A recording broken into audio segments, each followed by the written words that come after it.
Assalamu alaikum viewers, this is Ikhtishamul Haq, I'm a political science and you are watching my channel Hub of Competitive Exams. So welcome back to our channel. آج کا جو ہمارا topic ہے وہ ہے Gabriel almond political system analysis. پچھلا جو ہم نے ٹاپک بیان کیا تھا وہ تھا ڈیوڈ آسٹن سسٹم انالیسس.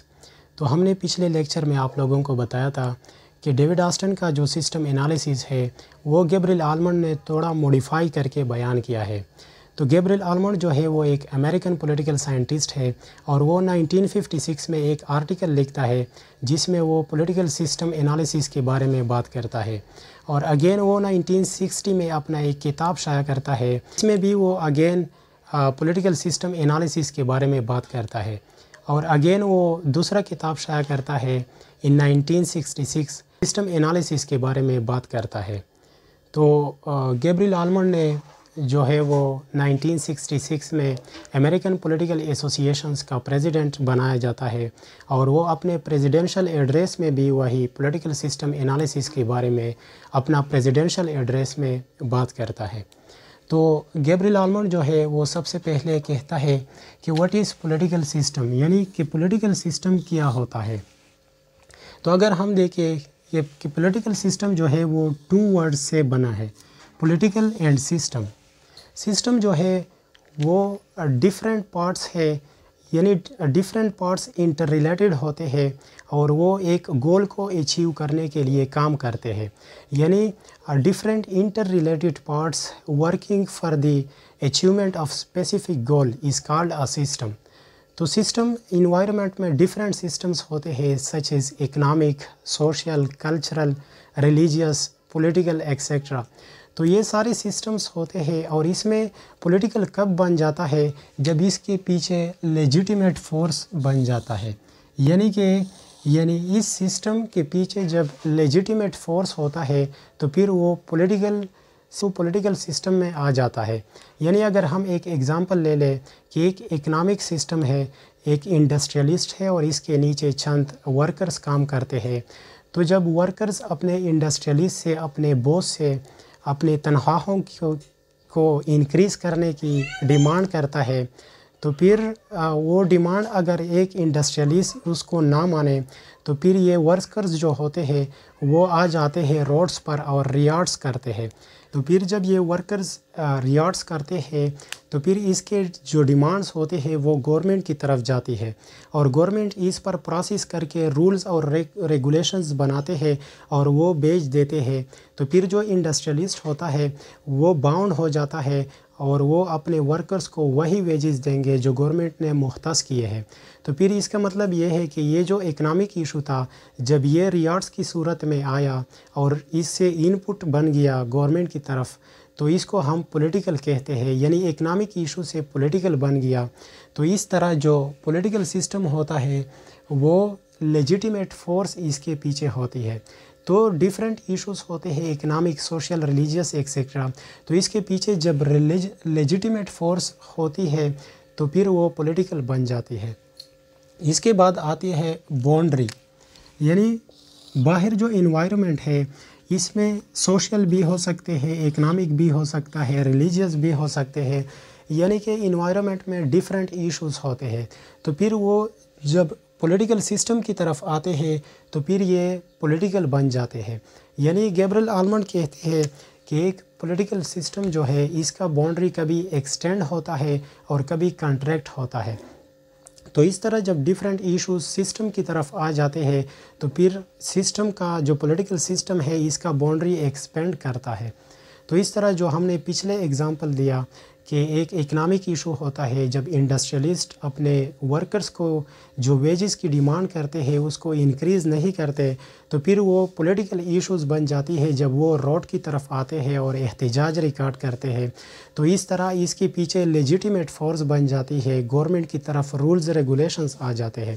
تو اس طرح ایک اکنامک ایشو ہے اور پولیٹیکل سسٹم کا باؤنڈری ایکسپینڈ کرتا ہے. اس کے بعد آتا ہے پولیٹیکل کلچر.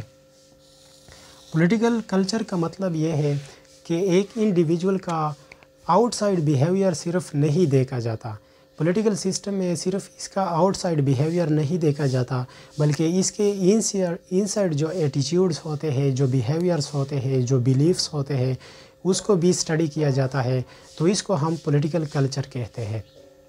تو پولیٹیکل کلچر کے بعد آتا ہے، پولیٹیکل کلچر کے بعد پولیٹیکل سوشلائزیشن آ جاتا ہے، یعنی کہ ایک پولیٹیکل کلچر میں ایک بندہ کس طرح پولیٹیکلی سوشلائز بن جاتا ہے۔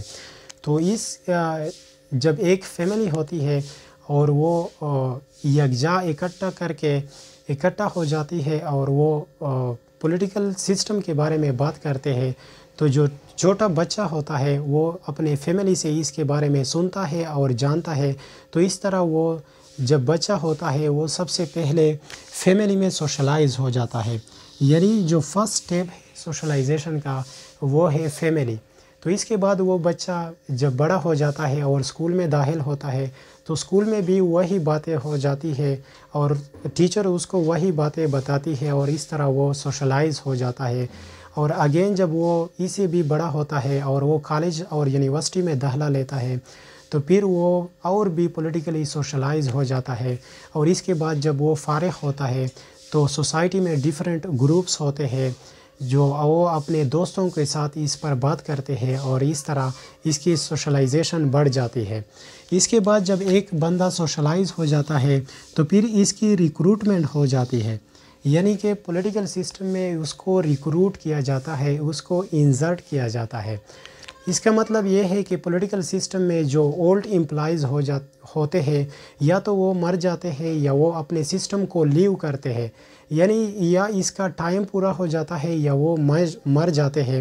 تو اس طرح جو سیٹ ویکنڈ ہوتے ہیں اس پر نیو بندے جو سوشلائز ہوتے ہیں وہ ریکروٹ کیے جاتے ہیں۔ تو اس طرح پولیٹیکل ریکروٹمنٹ ہو جاتی ہے، یعنی ریکروٹمنٹ فنکشن ہو جاتی ہے۔ اس کے بعد انٹرسٹ آرٹیکولیشن آتا ہے۔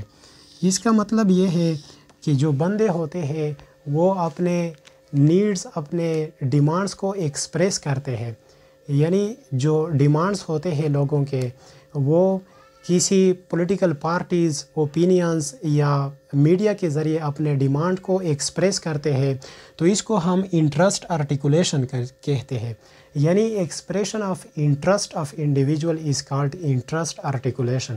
اس کے بعد آتا ہے انٹرسٹ ایگریگیشن، یعنی جو ڈیمانڈز لوگوں نے کیے ہوتے ہیں، جو ڈیمانڈز ایکسپریس کیے ہوئے ہوتے ہیں لوگوں نے، تو پھر وہ آگے جا کے اس کی اسکروٹنی کی جاتی ہے، یعنی جو پہلے سے کیے گئے ڈیمانڈز ہوتے ہیں اس پہ اسکروٹنی کی جاتی ہے کہ کون سے ڈیمانڈز زیادہ ارجنٹ ہے اور زیادہ امپورٹنٹ ہے، تو پھر اس پر کام شروع ہو جاتی ہے۔ اور انٹرسٹ ایگریگیشن کے بعد کنورژن پروسیس شروع ہو جاتی ہے۔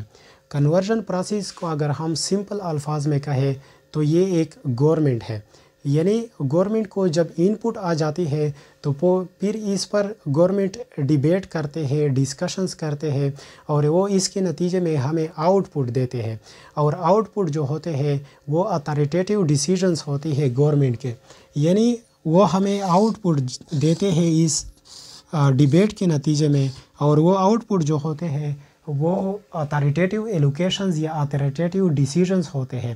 تو اس کے بعد آتی ہے فیڈ بیک۔ یہ جو آؤٹ پٹ دیے ہیں گورنمنٹ میں، لوگ اس کی فیڈ بیک دیتے ہیں، تو لوگ یا تو اس کو سپورٹ کرتے ہیں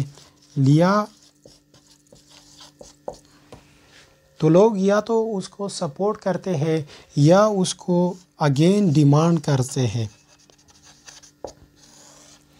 تو سپورٹ کا مطلب یہ ہے کہ جو آؤٹ پٹ گورنمنٹ نے دی ہے، اگر عوام اس کو مانے اور اس پر عمل پیرا ہو جائے تو پھر اس کو ہم سپورٹ کہتے ہیں۔ اس کا مطلب یہ ہے کہ اگر گورنمنٹ نے فار ایگزامپل رولز دیے ہیں ٹیکسیشن کے کہ اتنے ٹیکس لگائے گئے ہیں، تو اگر عوام اس ٹیکس کو ادا کرے تو یہ عوام اس کو سپورٹ کرتے ہیں، اور اگر عوام پھر سے ڈیمانڈ کرے کہ یہ جو ٹیکسز گورنمنٹ نے لگائے ہیں اس کو تھوڑا کم کیا جائے یا اس کو نل اینڈ وائڈ کیا جائے تو وہ پھر سے ڈیمانڈ بن جاتی ہے اور وہ فیڈ بیک کی صورت میں اگین ان پٹ کی طرف آتی ہے۔ تو اس طرح یہ سائیکل شروع ہو جاتا ہے اور ان پٹ سے آؤٹ پٹ کی طرف جاتا ہے اور پھر فیڈ بیک کی صورت میں اگین ان پٹ کی طرف جاتا ہے۔ تو اس طرح یہ ایک فلو سائیکل شروع ہو جاتا ہے۔ اس کے بعد آتا ہے ڈیولپمنٹ آف پولیٹیکل کلچر، یعنی کہ ایک پولیٹیکل کلچر ہوتا ہے وہ کس طرح ڈیولپ ہوتا ہے۔ تو دو چیزیں اس میں ہوتی ہے، ایک اس میں آتا ہے سیکولرائزیشن اور دوسرا آتا ہے ڈیفرینشیشن۔ سیکولرائزیشن کا مطلب یہ ہے کہ اس میں اے مین بیکم ایکسٹریملی ریشنل، اور وہ اپنے سوچ اور اپنے عقل کی بنیاد پر فیصلے کرتے ہیں اور کام کرتے ہیں، اس کو ہم سیکولرائزیشن کہتے ہیں۔ اور ڈیفرینشیشن کا رول، ڈیفرینشیشن آف رولز کا مطلب یہ ہے کہ نیو رولز سسٹم میں انسرٹ کیے جاتے ہیں۔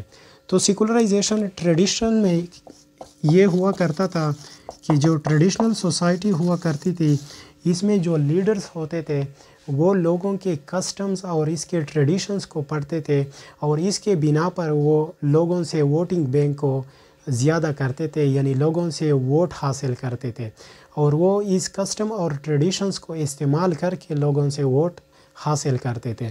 لیکن جو ماڈرن ہے اور اس کو ہم سیکولر بھی کہہ سکتے ہیں، تو اس میں جو لیڈرز ہوتے ہیں وہ لوگوں کے جو ڈیمانڈز ہوتے ہیں، جو نیڈز ہوتے ہیں، اس کو ڈیپلی اسٹڈی کرتے ہیں اور پھر اس کو سالو کرنے کی کوشش کرتے ہیں۔ تو اس طرح جب ایک لیڈر لوگوں کے ڈیمانڈز اور اس کے نیڈز کو اسٹڈی کرتے ہیں اور اس کو سالو کرتے ہیں تو پھر اس طرح لوگ اس کو ووٹ بھی دیتے ہیں۔ تو سیکولرائزیشن میں جو لیڈرز ہوتے ہیں وہ لوگوں کے ڈیمانڈز کو ڈیپلی پڑھتے ہیں اور اس کو سالو کرتے ہیں، اور جو ٹریڈیشنل سوسائٹی ہوا کرتی تھی اس میں صرف جو کسٹمز اور ٹریڈیشنز ہوتے تھے اس کو ایک لیڈر اسٹڈی کرتا تھا اور اس کو استعمال کر کے لوگوں سے ووٹ حاصل کرتے تھے۔ تو دوستو، امید ہے کہ آپ لوگوں کو سمجھ آیا ہوگا، اور پھر بھی اگر کوئی سوال ہے تو کمنٹ سیکشن میں ضرور پوچھیے گا۔ تو آج کے لیے یہی کافی ہے، ملتے ہیں نیکسٹ سیشن میں، تب تک کے لیے اجازت دیجیے، اللہ حافظ۔